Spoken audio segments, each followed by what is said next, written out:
Well, hey there, folks. Happy Wednesday. We are already halfway through the week somehow.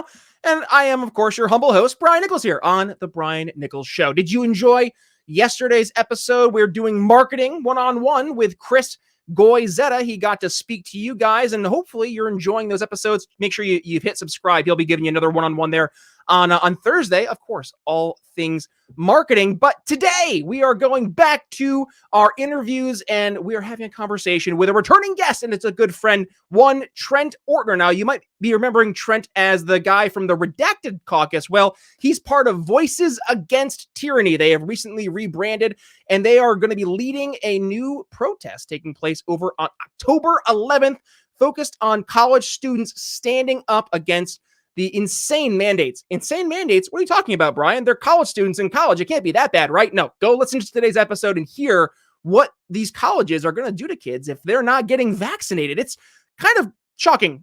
Is it though? It's 2021. I guess really nothing is too shocking nowadays. So with that being said, on to today's episode.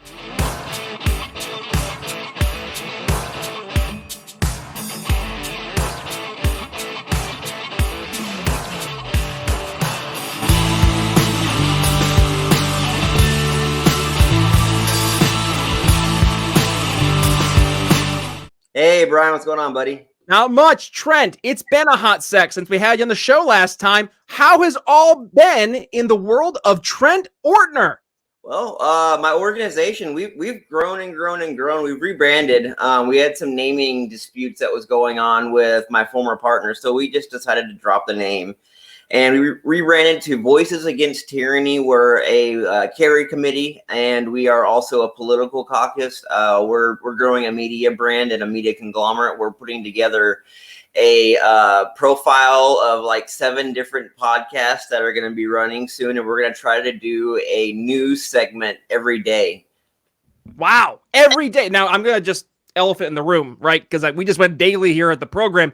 It's a lot. So strap in. Yeah. It's a lot of fun, though, because you do get the chance to build the audience in a different way. I've had the chance now with my 3 extra shows, having both Jeremy and Chris here on the sales and marketing shows, be able to do one-on-ones with the audience. But also, I'm going back. I'm having some old guests come back on the program and do a one-on-one with you guys, talk about things that they're curious about. So yes, the podcasting medium, Trent, exclusively from a marketing sales perspective, it's one of the best ways to build not only an audience, but to build a network. And I think let's kind of focus on what you guys are doing right now over at Voices Against Tyranny. You're building a network of like-minded people who are focused on, in this case, standing up against mandates. Now, you had reached out to me actually originally to discuss what's going to be taking place over on October 11th. And it's going to be for every, not just one, not just 2, every university in the United States. October 11th is a national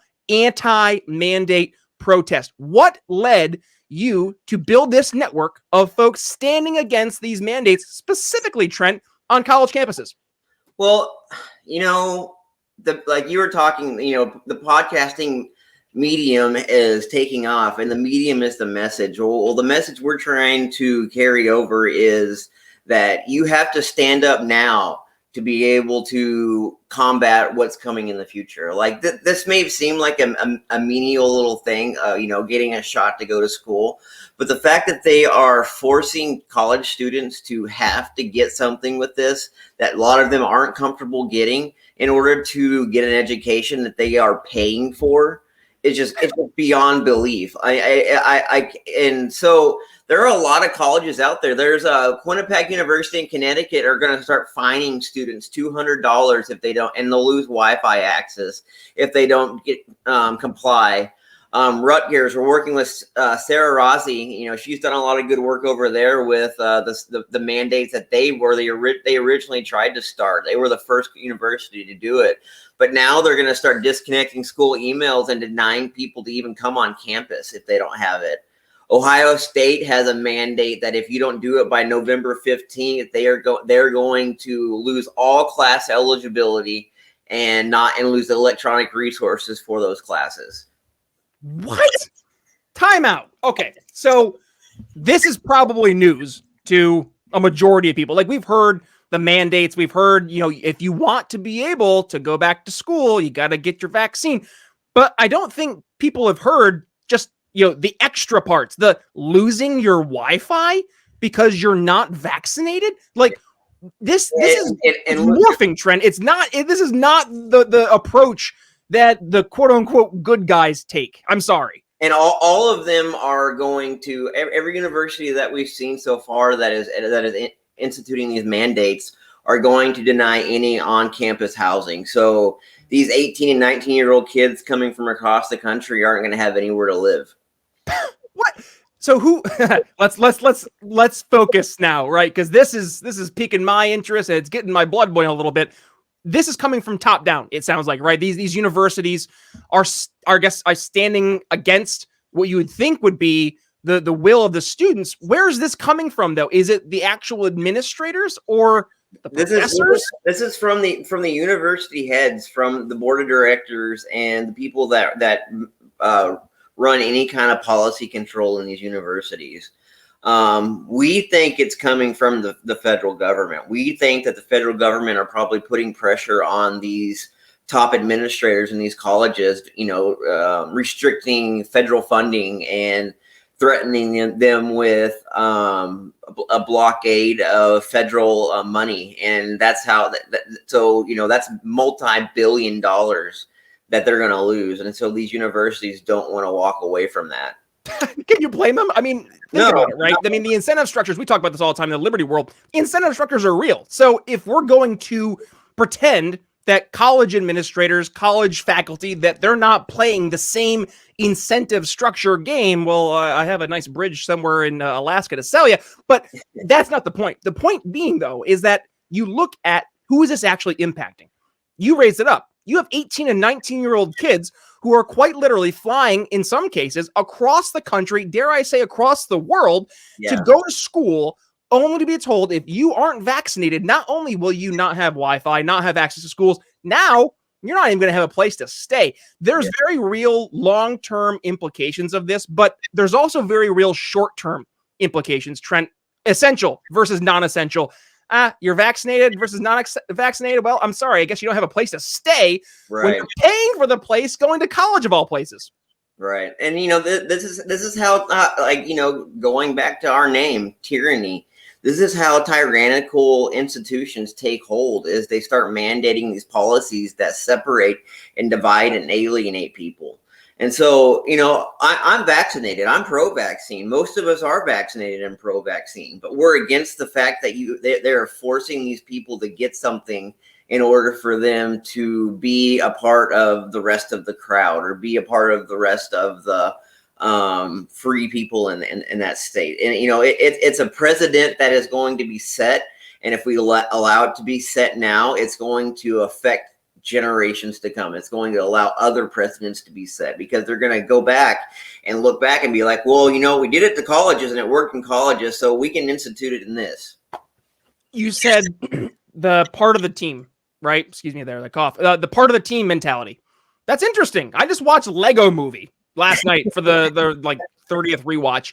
Yeah. And the reason I love Lego Movie, why? Because it is an overtly libertarian movie. And I'm going to do a special at this sometime in the future, talking about the underlying themes in different movies, specifically Lego Movie. But you hear, I mean, goodness, the one song that they sing throughout the entirety of the song, everything is awesome when you're part of a team. Yeah. And part of the Lego Movie, no spoilers, guys, it's been out since 2014 for crying out loud, is that you have President Business. And it sounds, business is the bad guy. But actually, what happens is you have President Business, who has taken over the government and now is going to instill his vision of perfection, right?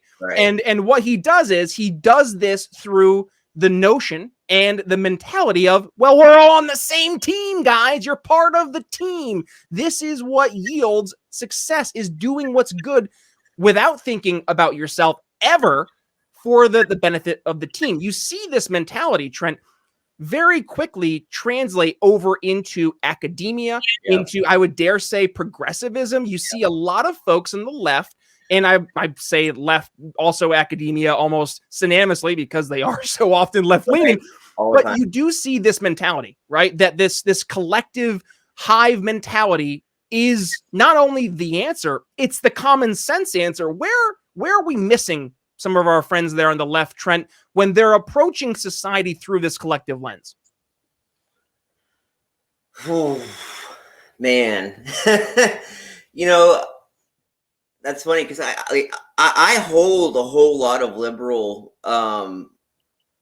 ideals. Like there's a lot of things that I stand for that are liberal. Like I'm pro-choice and I'm I'm pro-vaccine, but I'm against the mandates, and I'm pro you know, anything, you know, there are liberal things that go on, but allowing them to institute this sort of hive mentality at the very baseline of growth as an adult, where it's going to carry on further and further and further generations, where it's, you know, this generation right here that's going to college, it's being institutioned. And then once they go through, then the next generation behind them, it's going to be common practice and nobody's going to think twice about it. And then once you do that, you are able to indoctrinate on and on and on. And we've already seen that happen with the radical left and a lot of college students that have existed in the last 10 years, like that go out there and are out on the streets protesting, but they're not protesting for themselves. They're protesting this team and hive mentality that they've been taught, and they've been taught to stick together and to fight against people that, you know, that are different from them. That's the biggest problem. Is it's the alienation, is fighting against people and pushing people away that are different than you. Did you see Randy Weingartner's tweet? No. So she had said, well, we didn't used to let our kids deal with this, right? Our kids. And now they're bringing the battle to our kids. Now she's talking about the public schooling system, the mentality that they're our kids, right? This collective mind. Yeah. You see this a lot. And the language that they speak when they're talking about certain issues, it almost is signaling to that mentality. Yeah. So I think we have to reverse engineer almost, Trent. And let's kind of go back to, you know, why you're on the show. And that is because you see that this hive, this hive mentality, man, I got a frog in my throat today. This hive mentality has been fostering in these places of higher education, specifically academia. Yeah. And what's happening? Now you're having the direct implications of these policies hitting the very person and people that they should be trying to help, the students. Yeah. And now you're starting to see, instead of this kind of academic mentality where the professor is working with the student and there's a symbiotic relationship that the professor is going to be able to almost, I don't want to say brainwash, but move this student towards this high mentality. Now, a lot of students are entering into college instantly with their defenses up, exclusively because of what's happening. That's fascinating, Trent. And I'm actually kind of curious if this is going to maybe break down this cycle of perpetual leftism coming out of our schools. It's starting in the high schools too. Like it's starting. My stepson's in high school. This is the first year this year, and they're already trying to alienate kids that aren't getting vaccinated there. And they're teaching it younger and younger and younger, and it goes like back in when Hitler when the Third Reich was around. Their philosophy was to start at the young child, start at the child and move to the adult. If you can train the child and make them into what you want it to be, you can train all of the adults that come after them to be exactly what you want them to be. It's a quick way to start a long-term process. But the radical left, I mean, this is right in their playbook. Like, yeah, I don't think that it's disbanding the radical left. I think that it's empowering them. They claim to be something that they're not, and it's something that's gone on for centuries. Is like, you know, the left will claim to be, well, we're not anti-slave, we're not anti this, but they really are. And like, you know, they push these messages of not accepting people that have differing views than them. Like they call people that believe that follow Trump or anything right wing insurgents. They're terrorists. They're labeling people like me terrorists, domestic violent terrorists, because we don't agree with the way the system is being enacted. Remember back in the good old days, Trent, when you'd drive past a progressive coexist bumper sticker and you'd smile to yourself? Could you say, oh, really? You want to live with me? And now I see it. And I'm like, nope, they don't. They'd much rather. I mean, we see Joe Rogan. He gets COVID and he says he uses that one drug that I'm not going to say the name on because I don't want to get my show banned today. And he's better in 3 days. And yet, dude, I don't know if you noticed this, but the vitriol, especially from the left. And it was shocking. It was truly shocking. Like, there are people who were openly advocating, there we go, that was hard to say, openly advocating for him to perish because prove their point. He would get what he had coming to him. And that was the mentality. I had a really good, one of my best friends did the exact same thing that Joe did, and it's the exact same result. Like, and I'm not just saying that to follow a lead here. Like, I swear to God, I can show you proof. Like, it's the same result.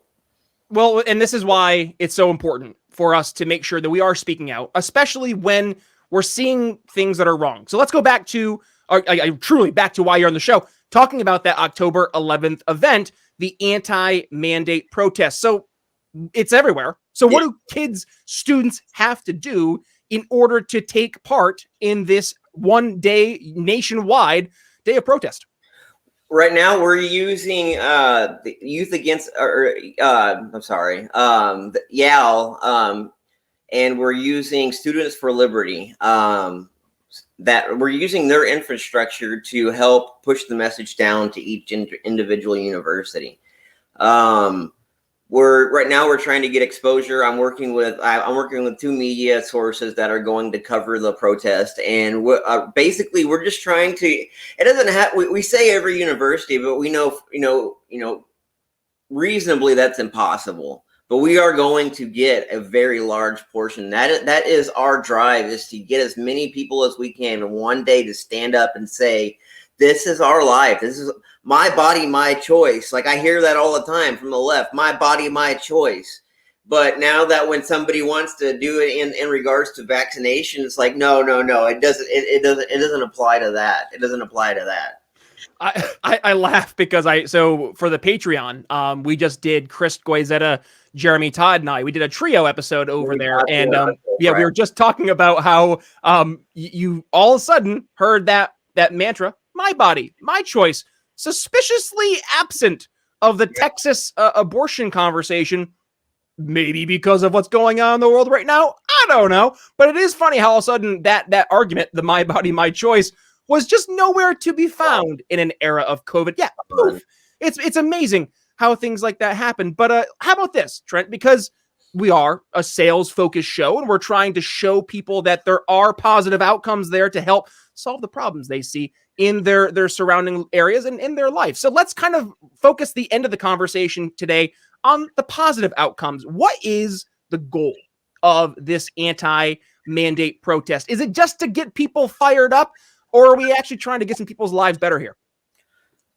One starting out is, yes, to get people fired up. It's to get people feeling like they're not alone, knowing that you don't have to follow along in response to what your school's policy is making in order for you to get an education. We want people to feel like they have somebody that can support them and advocate for them, and that we're building the antithesis for their team hive mentality, where we're coming back and saying, like, no, we're different. We don't feel like this is something that you can force us to do.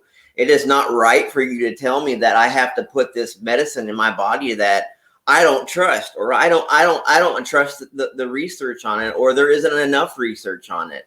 And that's the whole vocal point right there, is people just don't feel like they can inject something in their body that they don't know about. I mean, how unreasonable is that to think that way? That when somebody is your government, who have lied to you for your whole life, is telling you, but this time it's okay, this time it's right, this time it's good, you should do it this time. But people don't, the people are scared, and there are millions and millions of people that aren't getting the vaccine because they don't trust what they are being told in the mainstream media. And the mainstream media, their whole ideal and philosophy is to batter down on anybody that says that anything against their narrative. Like you were talking just a minute ago, Brian, about the that redacted word that we're not going to use. You can't use that word now because the pharmaceutical companies are pushing so hard to say that we're going to pull funding. We're going to pull funding here. We're not, if you use this against what we're trying to push. The Pfizer vaccine and the Moderna vaccine and the Johnson & Johnson vaccine is a multi-billion-dollar industry just in this quarter alone. The next 2 quarters, it's going to increase, incredibly. Now there's a third dose. There's going to probably be a fourth dose. We're probably going to have to get boosters every 6 to 9 months. So people are starting. The positive side though is that there are millions of people that are starting to see the bullshit, and they're starting to actually think, wait, no, this doesn't feel right. And we're getting that backdraft from the government's mandated policymakers that are sitting there pushing this idea and this agenda where they have their followers, but then they have this whole separate section of people that we have been, as libertarians, that we have been targeting and trying to get to go and do something against what we're being forced to do. And going back to the abortion thing too, that's another mandate that we're going to start fighting. I'm starting to organize stuff here in Texas. I live in Texas, and I'm starting to work with the Libertarian Party of Texas to organize stuff here to get stuff going to fight back against this. The government's offering people $10,000 to inform on people that get abortions, but that's another story. The whole thing is, once you allow these mandates and things to be set in place and to become natural, then other forced injections of policy will become natural too, and it'll grow and grow and grow to the point to where everything you do is dictated by what big government tells you to do. And that's we're fighting the first battle right here on the ground against the injections. Trent, as if that could happen here. Like, are we going to see quarantine camps and complete society shut down in the 21st century? Oh, wait, I'm sorry, Australia. I didn't mean to talk about you like that without you knowing. Yeah, it's happening. And you need to wake up, folks. If you're not paying attention, I know I tweet it all the time. Do you get it yet? Like, it is happening right now. And if you're not going to stand up and fight back, well, please don't be a useful idiot. Get out of the way. I'm sorry. I'm tired of the adjunct Cato scholars telling folks why mandates are actually a libertarian position. No. What? Oh, God, no. No more. And also, when the narrative, I mean, this episode's going to be airing tomorrow as we record here on Tuesday, Trent, but like, we just heard that the entire narrative about how the actual bat virus got out. Is that what it was? It was a bite by a bat or something like that. That's what they yeah. Well, guess what? Rumor is, and by rumor I mean The Intercept just released an entire article where they went through 900 plus pages through the FOIA documentation process that basically shows, guess what? Rand Paul was right. I know we had an episode with Kenny Cody a couple of weeks ago. Ron Paul was right. Well, today Rand Paul was right. Yeah. And he was right about? He called out Fauci, saying, hey, did we by chance have any of our tax dollars going from the NIH to the Wuhan virology lab? And he's they had scientists working together. They were working on joint projects together.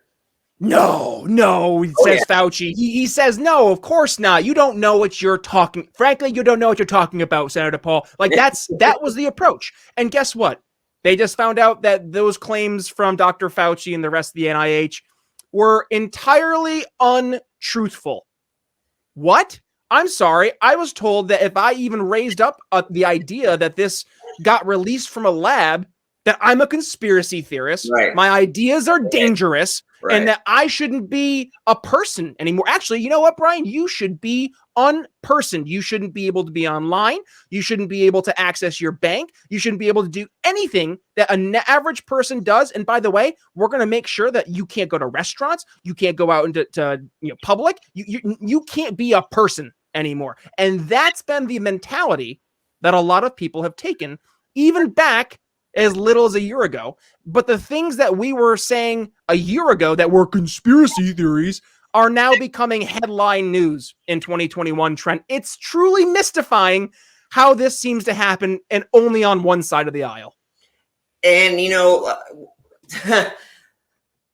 right on the head. I mean, it blows my mind because, I used to dabble in conspiracy theories, and I used to be like, I used to, question, because that's where it starts, is when you start questioning things. And that's what you got to do as natural human beings, and people that are questioning authority is always question it. Always have some other argument to think, well, what if? And, the days of Alex Jones yelling at the radio and people calling him an idiot are gone. I mean, he is a very volatile, crazy person, but there is a lot of truth in the stuff that he is preaching about. And it goes on and on and on to these people that they have misrepresented and thrown to the side and kept them in this little section of crazy conspiracy theorists, news people that you should be careful to listen to. But listen to us. But if you listen to them, make sure you question what they're doing. Well, Trent, it's easy to build the straw man when the guy you're building the straw man is, or turn the friggin' frogs gay. Like, that's easy to go ahead and build up as, look at this guy, he's crazy. And that's not the reality, though. And I think what you're finding, and your average person really noticed this if they were paying attention, especially Dr. Gupta, like Scott Gottlieb, these aren't radicals. Dr. Bhattacharya, no, like, they're from Harvard and Yale. And like, we have top epidemiologists, and you're saying that they're Alex Jones? What are you doing? Crazy. I had Eli Klein on the show. He's a Democrat business owner from New York City, fighting back against the lockdowns and mandates in New York City. And he's a lifelong Democrat. And he said, Brian, my faith's been shaken because I saw what happened when the people that I voted for had all the power, and they had a crisis that they were not going to go and let it go to waste. So now I think, we have a chance to take those people who are saying, something's up, and speak to them. So here, we're going to have 2 action items for the audience today, beyond obviously helping support a month from now, October 11th, the National Day of Protest against these mandates, but two shop items that you guys got to go ahead and purchase over at the Brian Nichols Show shop on Proud Libertarian. Number 1, something from the Question Everything series, because you got to start questioning everything. And number 2, our awesome Stop Trusting Government Bureaucrats t-shirt. Because that right now, I think, is number 1, and number 2, what is top of mind. People are, in fact, starting to question everything, and rightfully so. And also, they are starting to realize that maybe these government bureaucrats that we have never elected, and they just exist and are there in government for decades, and they don't face elections or really any consequences of any sort.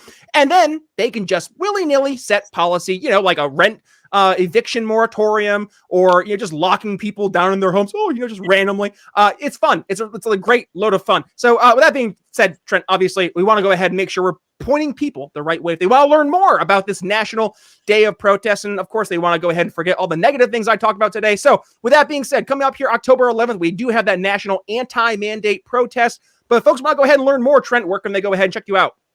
We are on Twitter at Untyranny Caucus. And if you have any questions or any concerns, or if you want to help organize or help plan your local areas, feel free to PM me. I will have one of my social media guys will get it, and they will get the message to me, and we will start working on it, and we will get you in the loop, and we'll get you involved. We also have our website at untyranny.com. It's UNTYRANNY, Untyranny. And that is where we are best reached at. You can feel free to email me too at tortner@untyranny.com.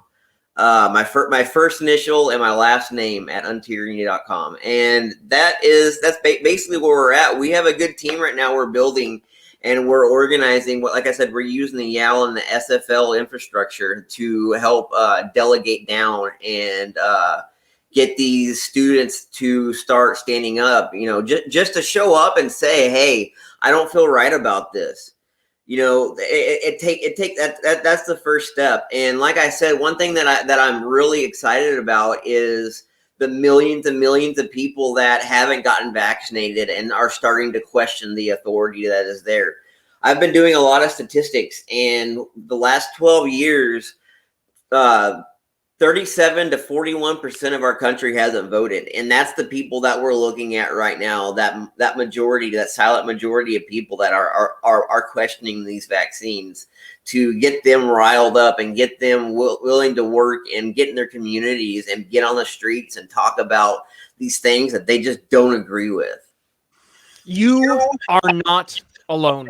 I think that's going to be the episode's title today, Trent, because at the end of the day, people want to know that they're not alone. So with that being said, if folks, you want to go ahead and check out more from the Voices Against Tyranny and learn more about Trent, go ahead, click the show notes.